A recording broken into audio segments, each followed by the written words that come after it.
guys, what's up? What's up? Say hi to Steve, guys.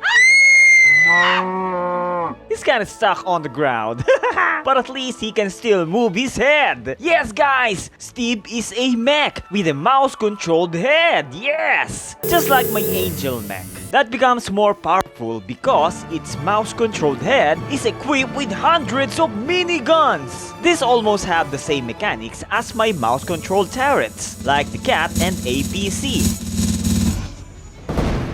With just a little difference and technique, and that is what I'm going to show you in this tutorial. And yes guys, you can apply this technique and mechanics for your other mechs. But before that, please don't forget to subscribe and click the notification bell. Please like and share the video. Time for us to do this, guys. Let's go!